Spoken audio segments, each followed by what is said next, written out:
بسم اللہ الرحمن الرحیم نحمدہ ونصلی علی رسولہ الکریم اما بعد۔ محترم بھائیوں، بزرگوں، دوستو، اللہ کے فضل و کرم سے آج ہم نے 17ویں تراویح مکمل کی اور انشاءاللہ ہم لوگ تفسیر بھی 17ویں پارے کی ہی سنیں گے۔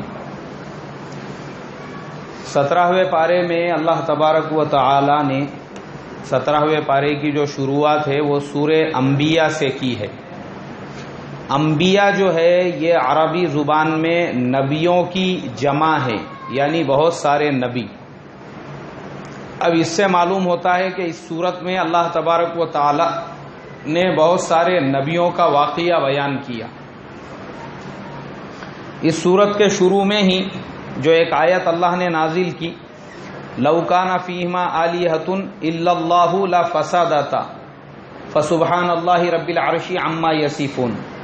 اس آیت میں اللہ فرماتے ہیں کہ دیکھو، زمین آسمان میں عبادت کے اور پرستش کے لائق اگر کسی کی ذات ہے تو وہ صرف اور صرف ایک اللہ کی ذات ہے۔ کس کی ذات ہے بولو؟ ایک اللہ کی۔ ایک اللہ کے علاوہ کسی کی ذات بھی پرستش کے لائق نہیں۔ اگر اللہ تبارک و تعالی کے علاوہ اور بھی کوئی خدا ہوتا تو یہ پورے زمین اور آسمان میں اور پوری کائنات کے اندر بگاڑ پیدا ہو جاتا۔ اس لیے یہ پوری کائنات کو چلانے والی صرف اور صرف ایک اللہ کی ذات ہے۔ یہ مسلمان کا عقیدہ ہونا چاہیے۔ آمنت باللہ کما ہوا باسمائہ و صفاتہ وقبل آمنت باللہ کما ہوا باسمائہ و صفاتہ وقبلت جمیع احکامہ، یعنی میں اللہ پر ایسے ایمان لاتا ہوں جیسے اللہ کی ذات ہے، اپنے ناموں کے ساتھ میں بھی اور اس کے صفات کے ساتھ بھی، اور اللہ کی تمام باتوں کو، تمام حکموں کو میں نے قبول کیا۔ اسی لیے ایمان مجمل کہا جاتا ہے کہ بھئی ہم نے تو ایک اللہ پہ ایمان لائی۔ تو اللہ نے فرمایا اللہ کے علاوہ اگر اور کوئی خدا ہوتا بگاڑ پیدا ہوتا۔ کیسے بگاڑ پیدا ہوتا؟ ایک اللہ حکم دیتا کہ پانی برسانا ہے تو نعوذ باللہ دوسرا حکم دیتا کہ پانی نہیں برسانا ہے، تو بتاؤ بگاڑ پیدا ہوتا یا نہیں پیدا ہوتا؟ اس لیے پوری کائنات کا چلانے والا صرف اور صرف ایک اللہ ہے جو پوری کائنات کے نظام کو چلا رہا ہے۔ اب ہم آگے بڑھتے ہیں۔ اللہ تبارک و تعالی نے اس صورت میں سب سے پہلا واقعہ حضرت ابراہیم علیہ السلام کا بیان کیا۔ حضرت ابراہیم علیہ السلام یہ اللہ تبارک و تعالی کے جلیل القدر انبیاء میں، ان کو ابو الانبیاء بھی کہا جاتا ہے، اس لیے کہ باقی بعد میں جتنے بھی نبی آئے سب کا سلسلہ جا کر کس سے ملتا ہے؟ حضرت ابراہیم علیہ السلام سے۔ اگر آج پوری دنیا میں کرسچن، مسلمان، یہودی تینوں کی اگر کوانٹیٹی کو ایک جگہ پہ جمع کیا جائے تو تقریباً دنیا کے 70% لوگ وہ حضرت ابراہیم علیہ السلام کے مذہب کے ماننے والے ہیں۔ کس کے مذہب کے ماننے والے ہیں؟ دین ابراہیمی جسے کہا جاتا ہے۔ اس لیے کہ جیسے مسلمانوں کے نزدیک حضرت ابراہیم علیہ السلام قابل تعظیم اور قابل عظمت ہے، ایسے ہی یہودیوں کے نزدیک بھی اور ایسے ہی عیسائیوں کے نزدیک بھی۔ ان کے نزدیک بھی اگر سب سے بڑا کوئی ہے اللہ کے بعد تو بولے وہ حضرت ابراہیم ہے۔ لیکن ہمارے نزدیک ہمارے نبی حضرت محمد صلی اللہ علیہ وسلم اور پھر نبیوں میں ہم مقام دیتے ہیں۔ وجہ یہ ہے کہ وہ ابو الانبیاء تھے۔ بنی اسرائیل اور بنی اسماعیل کا سلسلہ اللہ نے حضرت ابراہیم علیہ السلام سے ہی جاری کیا۔ اب حضرت ابراہیم علیہ السلام کا جو بچپن کا زمانہ تھا، اس زمانے کے اندر ایک بڑا بادشاہ تھا جسے نمرود کہا جاتا تھا، اور لوگ اس کی پرستش کرتے تھے، اس کی عبادت کرتے تھے، اس کو سجدہ کرتے تھے۔ اور وہ نمرود نے ایک عبادت خانہ بنایا ہوا تھا جس میں طرح طرح کے بت تھے۔ ان بتوں میں سے کوئی روزی دینے والا، کوئی اولاد دینے والا، کوئی پانی برسانے والا، اور کوئی جو ہے وہ بیماریوں کو دور کرنے والا، اس طرح کے وہ بت خانے میں طرح طرح کے بت رکھے ہوئے تھے۔ اب حضرت ابراہیم علیہ السلام جب بڑے ہونے لگے تو حضرت ابراہیم علیہ السلام کے دل میں خیال پیدا ہوا کہ یہ جو ستارے آسمان پہ چمکتے ہیں ہو سکتا ہے یہ میرے خدا ہو سکتے ہیں، اس لیے کہ یہ تو پتھروں کی مورت ہے، یہ میرے خدا کیسے ہو سکتے ہیں جو نہ کھا سکتے ہیں، نہ پی سکتے ہیں، نہ بول سکتے ہیں، یہاں تک کہ اگر چوہا ان کے سامنے سے مٹھائی لے کے چلا جائے تو وہ اپنے سامنے کے چوہے کو نہیں بھگا سکتے، تو میرا بھلا برا کر سکتے ہیں کیا؟ نہیں کر سکتے۔ بولے یہ میرے خدا ہو ہی نہیں سکتے، اس لیے میرے خدا تو یہ ہے جو آسمانوں میں چمک رہے ہیں ستارے۔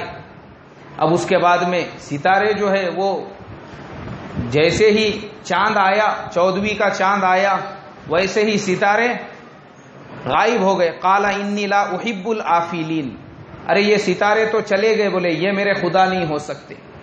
اب اس کے بعد میں فلما رأى الشمس فلما رأى القمر، انہوں نے پھر چاند کو دیکھا، چاند کو دیکھنے کے بعد میں کہا کہ یہ چاند ستاروں سے بھی بڑا ہے، یہ میرا خدا ہے۔ لیکن جیسے ہی دن نکلا تو چاند اور ستاروں کے بھی ابا جان وہ نکل گئے مشرق سے۔ وہ کون تھے؟ سورج۔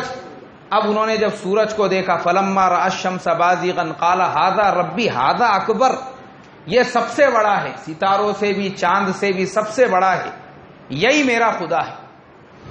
لیکن جیسے ہی مغرب کا وقت آیا تو وہ سورج بھی چلا گیا اور رات میں اندھیرا چھا گیا، پھر واپس سے ستارے نکلے۔ حضرت ابراہیم علیہ السلام نے کہا کہ یہ میرا خدا نہیں ہو سکتا۔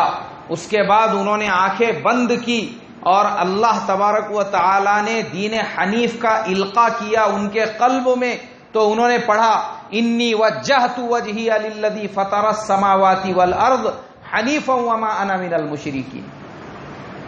اب حضرت ابراہیم علیہ السلام کے دل میں جو دین حنیف تھا، حقیقی دین، اللہ تبارک و تعالی نے وہ ڈال دیا۔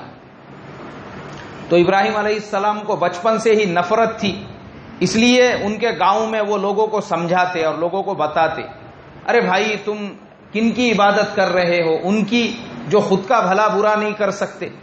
مگر لوگ ان کی باتیں نہیں مانتے، بلکہ الٹا حضرت ابراہیم علیہ السلام کے والد، ان کا نام آزر تھا، اور وہ آزر جو تھے وہ خود بت بنانے کا کام کیا کرتے تھے، وہ خود سنگ تراش تھے، اور ان کا گاؤں ابھی بھی ہے عراق کے اندر موجود، حضرت ابراہیم علیہ السلام کا۔ حضرت ابراہیم علیہ السلام عراق کے رہنے والے تھے، یہ تمام چیزیں آج بھی موجود ہے وہاں پہ۔ وہ بت خانہ بھی آج بھی بنا ہوا ہے پتھروں کا، جس کے اندر یہ سارے بت رکھے ہوئے تھے۔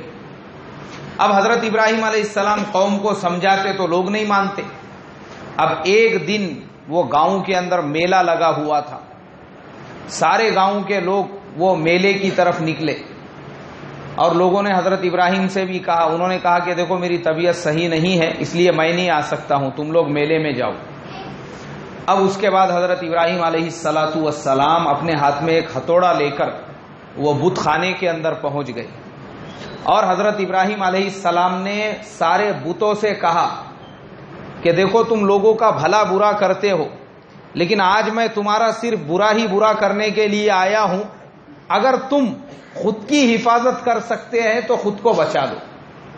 اور اس کے بعد حضرت ابراہیم علیہ السلام نے وہ جو بت تھے، کسی کا پیر توڑ دیا، کسی کا ہاتھ توڑ دیا، کسی کا چہرہ توڑ دیا، اور سب سے بڑا جو بت تھا اس کے گلے میں ہتھوڑا ڈال کے گھر پہ آ گئے۔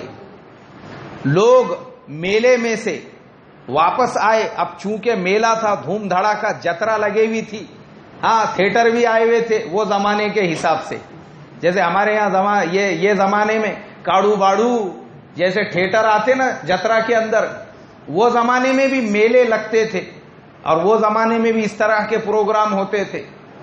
اب وہ حضرت ابراہیم علیہ السلام کی جو قوم تھی وہ میلے سے واپس پہنچی، اور پہنچنے کے بعد جب صنم خانے میں گئی تو انہوں نے اپنے خداؤں کا ایسا حال دیکھا کہ کوئی بھی اپنی جگہ پہ صحیح نہیں تھا۔ لوگوں نے کہا کہ من کسر الاسنام، اور قرآن میں اللہ تبارک و تعالی نے کیا کہا؟ قرآن میں اللہ نے کہا قالوا اانت من فعل هذا بآلهتنا انه لمن الظالمین، انہوں نے کہا کہ ہمارے خداؤں کے ساتھ میں یہ کس نے کیا؟ اب اس کے بعد میں پھر آپس میں جب مشورہ کیا تو کسی نے کہا کہ دیکھو گاؤں کے اندر ایک نوجوان ایسا ہے وہ میلے میں نہیں آیا تھا، چلو ہم جا کے ان سے پوچھیں گے. اب سب لوگ حضرت ابراہیم علیہ السلام کے گھر پہ گئے اور ان سے پوچھا قالوا اانت فعلت هذا بآلهتنا یا ابراہیم، اے ابراہیم ہمارے خداؤں کا یہ حال تم نے کیا؟ حضرت ابراہیم نے کہا قال بل فعلہ کبیرہم ھذا فاسألوہم ان کانوا ینطقون. ارے میرے سے کیوں سوال کر رہے ہو؟ جس کے گلے میں ہتھوڑا ہے، جو ہتھوڑا لے کے کھڑا ہوا ہے، اس سے بات کرو، اس سے پوچھو کہ کیا تو نے سب کا یہ حال کیا؟ اب اس کے بعد قوم کو غصہ آ گیا، قوم سمجھ گئی کہ یہ حضرت ابراہیم علیہ السلام کا ہی کارنامہ ہے. قوم نے کہا کہ اے ابراہیم تجھے نظر نہیں آتا، سمجھتا نہیں ہے، یہ پتھر کی مورت ہے، یہ کیسے دوسروں کا ہاتھ پیر توڑ سکتی ہے؟ ابراہیم علیہ السلام نے کہا ارے عقل کے اندھو، مجھے تو نظر آ رہا ہے مگر تمہیں کیوں سمجھ میں نہیں آ رہا ہے کہ جو خود کا اچھا برا نہیں کر سکتے پھر تم ان سے اپنی دعائیں کیوں مانگتے ہو؟ کیوں ان کے سامنے منتیں مانگتے ہو، مرادیں مانگتے ہو؟ ارے ایک اللہ کی مانو.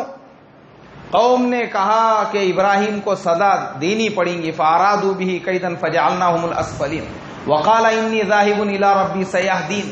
اب اس کے بعد میں وہ جتنے بھی تھے سب نے مل کر مشورہ کیا اور بادشاہ جو نمرود تھا اس نے کہا کہ آگ جلائی جائے. اب اس کے بعد میں آگ جلائی جانے لگی، پھر اور آگ جلائی جانے لگی. اتنی آگ جلائی گئی، علماء فرماتے ہیں کہ وہ آگ کے کئی میل اوپر سے اگر کوئی پرندہ گزرتا تو اس آگ کے اندر گر جاتا تھا. اور پھر مشورہ کیا کہ حضرت ابراہیم کو اب اس آگ میں کیسے پھینکنا چاہیے. تو کسی نے کہا، شیطان آیا انسان کی شکل میں اور اس نے کہا ایک گوفن بناؤ اور گوفن میں بٹھا کے ان کو آگ میں پھینک دو. اب حضرت ابراہیم علیہ السلام کو گوفن میں بٹھایا گیا اور اس آگ میں پھینک دیا گیا. اب لوگ یہ سمجھ رہے تھے کہ حضرت ابراہیم علیہ السلام آگ میں جل چکے ہیں، لیکن وہاں پہ اللہ تبارک و تعالی کا حکم آیا آگ کو، اور اللہ نے کہا قلنا یا نار کونی بردا و سلاما علی ابراہیم. آگ کو اللہ نے ٹھنڈی ہونے کا حکم دے دیا. فوراً وہ آگ گلستہ بن گئی. کس کے لیے؟ حضرت ابراہیم علیہ السلام کے لیے. اسی لیے علامہ اقبال رحمۃ اللہ علیہ نے فرمایا کہ آج بھی ہو جو حضرت ابراہیم کے جیسا ایما پیدا تو آگ کر سکتی ہے انداز گلستہ پیدا. آج بھی اگر ویسا ایمان رہے گا اللہ مومن کے لیے، مسلمان کے لیے آگ کو بھی گلزار بنا دیں گے.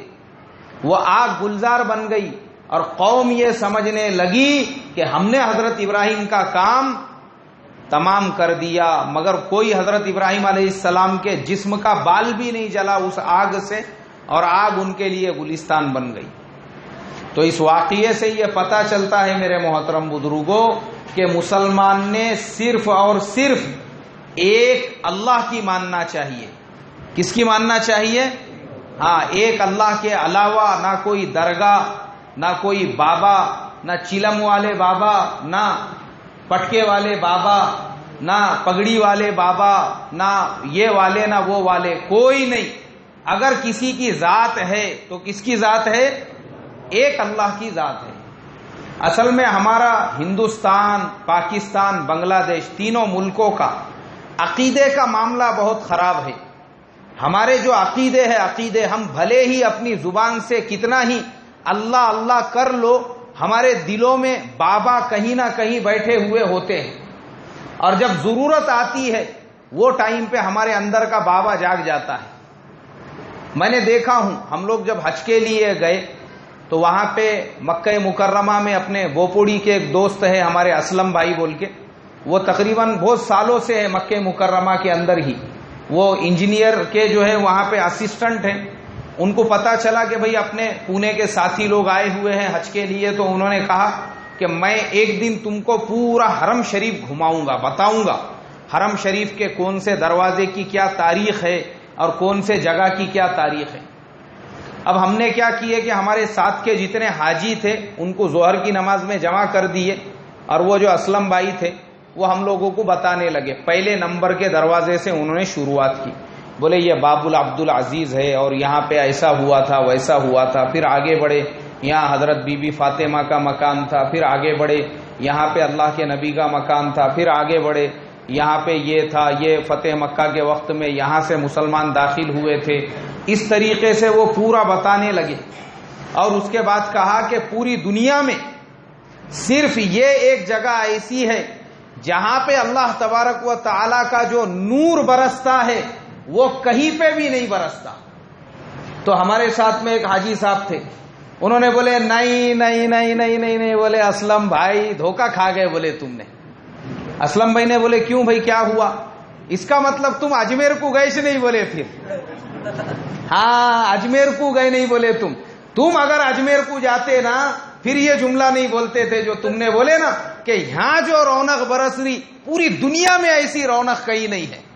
تم گئے سے نہیں, اس کا مطلب وہاں دیکھنا بولے کیسی رونق برستی. تو یعنی دیکھو علامہ اقبال فرما رہے ہیں کہ دنیا کے بت قدوں میں پہلا وہ گھر خدا کا, ہم پاسباں ہیں اس کے وہ پاسباں ہمارا. یعنی اللہ کا وہ واحد گھر جس کو قبلہ بنایا گیا, پوری دنیا اس کے طرف چہرہ کر کے نماز پڑھ رہی ہے, اور دنیا میں اس سے بڑا عظمت والا کوئی مقام نہیں ہے پوری دنیا کے. یعنی کتنے بھی بڑے سے بڑے عظمت والے مقامات ہو جائے اس کی کوئی حیثیت اور حقیقت نہیں ہے بیت اللہ کے سامنے. کس کے سامنے بھائی؟ ہاں بیت اللہ کے سامنے. اس لیے آپ دیکھنا گوگل ارتھ میں بھی اگر آپ دیکھیں گے وہ پورا علاقہ آپ کو وائٹ نظر آئے گا. کیسا نظر آئے گا؟ وائٹ, یعنی نور برستا ہے وہاں پہ اللہ کا. لیکن چونکہ دل میں اللہ نہیں بیٹھا, دل میں اجمیر بیٹھا ہوا تھا, اس لیے اللہ جو ہے وہ تو نکل گیا لیکن اجمیر نکلا کیا؟ نہیں نکلا. عظمت اللہ سے بھی زیادہ کس کی بیٹھی ہوئی ہے؟ مکہ مکرمہ, جہاں پہ ایک نماز پڑھنے کے اوپر 1,00,000 نمازوں کا ثواب ہے. تو ہمارے عقیدے ایسے خراب ہے, ہم کو معلوم ہی نہیں ہے. ابھی بھی ہم لوگ کفر میں شرک میں مبتلا ہیں. ہم آج بھی ہمارے گھروں میں اگر کسی کا انتقال ہو جائے ہم آج بھی ان کی جو قبر ہے وہ پختہ بناتے ہیں. کیسی بناتے ہیں؟ پختہ بناتے ہیں. پختہ مطلب سیمنٹ کی قبر بناتے ہیں, نہیں تو کم سے کم سیمنٹ کا جو ہے چاروں طرف سے دیوار بناتے ہیں. ارے کائے کے لیے؟ مرنے والا ایک مرتبہ قبر میں چلے گیا, معاملہ ختم ہو گیا. اب آپ اس کے لیے ایصال ثواب کرو, دعا کرو, لیکن وہ قبر پکی کیوں بنا رہے ہو؟ اور یہ ہمارے یہاں پہ ہندوستان کے اندر کسی ایک مسلک کی بات نہیں ہے, ہر مسلک والوں کا یہی حال ہے, تمام لوگوں کا یہی حال ہے. جو لوگ اپنے آپ کو 100% سنتوں پہ چلنے والا اور بدعت و خرافات کا مخالف سمجھتے ہیں, اگر آپ ان کے بزرگوں اور ان کے علماء کی قبریں دیکھیں گے تو ماشاءاللہ وہ بھی پختہ بنائی ہوئی ہے, اور وہاں پہ بھی بورڈ لگے ہوئے ہیں یہ فلاں حضرت کی قبر ہے, یہ فلاں حضرت کی یہاں. جبکہ شرعاً جو ہے قبر کے سرہانے پہ وہ پتھر اور اس کے بارے میں پورے ڈیٹیلز لکھنا یہ حرام اور ناجائز ہے, اجازت ہی نہیں ہے اس کی شریعت کے اندر. مگر چونکہ ہم ہندوستان کے مسلمان ہیں ابھی تک دلوں میں سے نکلے کیا؟ ہاں پوری طرح سے. اسی لیے ہمارے جیسوں کے بارے میں ہی اللہ نے قرآن میں وہ آیت نازل کی تھی. جیسے اعرابی لوگ اللہ کے نبی کے پاس جا کے کہتے تھے قالت الاعراب آمنا, اللہ نے فرمایا قل لم تؤمنوا ولکن قولوا اسلمنا. ارے تم کو ابھی ایمان کی چاشنی کا بھی مزہ نہیں لگا, ایمان تو بہت دور کی بات ہے, ابھی صرف یہ بولو ہم مسلمان ہوئے ہیں. اللہ نے منع کر دیا ان کو جب وہ یہ کہتے تھے کہ ہم تو بہت سچے پکے مومن ہیں. کائے کے مومن ہیں؟ ابھی تک دلوں میں بابا بیٹھا ہوا ہے, ابھی تک دلوں میں رجب کے پوریا بیٹھے ہوئے ہیں, ابھی تک دلوں میں شعبان کی بریانی بیٹھی ہوئی ہے, ابھی تک دلوں میں 15 شعبان کا حلوہ بیٹھا ہوا ہے, ابھی تک دلوں کے اندر شب قدر کا پلاؤ بیٹھا ہوا ہے, ابھی تک دلوں کے اندر عید کے ایک دن پہلے کی نیاز اور وہ دعائیں وغیرہ بیٹھی ہوئی ہے, ابھی تک ہمارے گھروں کے اندر محرم کے چونگے, محرم کے روٹ اور پتہ نہیں محرم کی کیا کیا رسوم ادا کی جاتی ہے, وہ دھوم دھڑاکے سے ہو رہی ہے. اور پھر ہم اس بات کا اعلان کر رہے ہیں کہ میں سچا پکا مومن ہوں، ابھی تو ہم کو ایمان کی ہوا بھی نہیں لگی. تو اسی لیے قرآن پاک میں اللہ تبارک و تعالی نے حضرت ابراہیم علیہ السلام کے واقعے سے مجھے اور آپ کو یہ درس اور یہ سبق دیا ہے کہ یاد رکھو، اپنے دلوں سے 360 کو نکالو اور کس کو بٹھاؤ؟ ایک اللہ کو. کس کو بٹھائیں گے بھائی؟